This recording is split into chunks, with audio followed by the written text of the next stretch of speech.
यो केसमा मात्र हामीले चोलेस्की मेथड लगाउन सक्छौं, नत्र पोसिबल हुँदैन। जस्तो अस्ति हामीले क्लासमा सल्भ गरेको प्रब्लममा के थियो त भन्दाखेरि जस्तो A1 to A21 यो पोजिसनमा हामीले त्यो यालु फ्याक्टराइजेसन मेथड सो याल को भ्यालु निकाल्दाखेरि रिपिटेड भ्यालु आथ्यो, सरी मल्टिपल भ्यालु आथ्यो है। सो त्यो केसमा के भयो त भन्दाखेरि दुईटै भ्यालु आयो भने अब हाम्रो सिम्प्लिफिकेसन एकदम लेन्थी हुन्छ, किनभने दुईटै भ्यालु राखेर के भयो दुईटा फरक फरक भ्यालु एउटै एलिमेन्टको त आउन सक्दैन। सो त्यो केसमा के हुनु पर्यो भन्दाखेरि यो मैले जुन यो सर्कल लगाएको यो पोजिसनको एलिमेन्ट छ, तपाईहरुले म्याट्रिक्स मल्टिप्लिकेसन गरेर आएको भ्यालु छ, यो दुईटाको भ्यालु चाहिँ के हुनु पर्यो सेम हुनु पर्यो। भनेको हामीलाई गिवन क्वेशनमा के हुनु पर्यो भन्दा यो सिस्टम अफ यो अगुमेन्टेड फर्ममा तपाईहरुले राख्ने बेलामा सो ए भन्ने जुन तपाईहरुले कोएफिसिएन्ट अफ त्यो भेरिएबलहरु बनाउनुहुन्छ त्यहाँ म्याट्रिक्सबाट अथवा इक्वेसनबाट के गर्नुहुन्छ इक्वेसनबाट लेख्दाखेरि a इक्वल टु a को ट्रान्सपोज यसको फर्ममा चाहिँ हामीलाई इक्वेसनहरु दिएको हुनुपर्छ है। So a equal to a को ट्रान्सपोज भएन भने कुनै एउटा एलिमेन्टको मल्टिपल भ्यालु आउँछ व्हिच इज नट पोसिबल। त्यही भएर हामी त्यही स्टेप बाथ्यो अस्ति कुन भ्यालु लिने भन्ने नै कन्फ्युजन हुन्छ।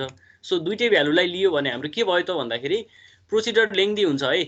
त्यही भएर अब यो इक्वेसन दिँदाखेरि याद गर्ने। अब यसमा चाहिँ एउटा तपाईहरुलाई झुक्याउनलाई के पनि दिन सक्छ, suppose x1 + x2 + x3 equal to 1 छ सपोज हैन। अब सेकेन्ड इक्वेसनमा तपाईहरुलाई झुक्याउनलाई so 4x1 + 4x2 + 4x3 equal to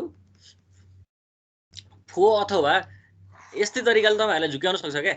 so हामीले त निकाल्ने चाहिँ के हो फर्स्टमा चाहिँ a11 a को भ्यालु निकाल्ने हो नि त। सो a भनेको त एउटा म्याट्रिक्स हो, 3/3 को फर्ममा दियो भने 3/3 हो, 4/4 को फर्ममा दियो भने 4/4 हो। अब तपाईहरुले ट्रान्सपोज निकाल्ने बेलामा चाहिँ ख्याल गर्नु पर्यो कि कुनै एउटा रो र कोलममा हामीले कमन लिँदाखेरि a को ट्रान्सपोज सँग इक्वल गर्न सकिन्छ कि यो चाहिँ याद गर्नुपर्ने है। तपाईहरुले यो याद गर्नुभयो भने चोल्स्की मेथड केही पनि छैन। सो याद गर्नु पर्यो a इक्वल टु a को ट्रान्सपोज। तर कमन लिनुपर्ने केस चाहिँ दिएको छैन अझसम्म हैन। क्वेशन ब्याङ्कहरु फलो गर्नुभयो भने अझसम्म त्यो कमन लिनुपर्ने टर्महरु त्यस्तो तरिकाले दिएको छैन कोएफिसिएन्ट चाहिँ।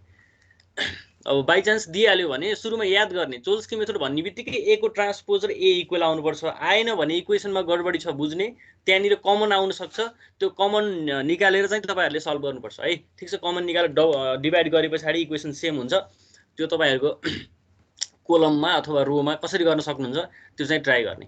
अब by chance a equal to a को ट्रान्सपोज फर्ममा दिए रहन्छ भने तपाईहरुले पहिले बुझ्नु पर्यो कि सल्भ गर्न मिल्दैन भनेर बुझ्नु पर्यो। ठीक छ।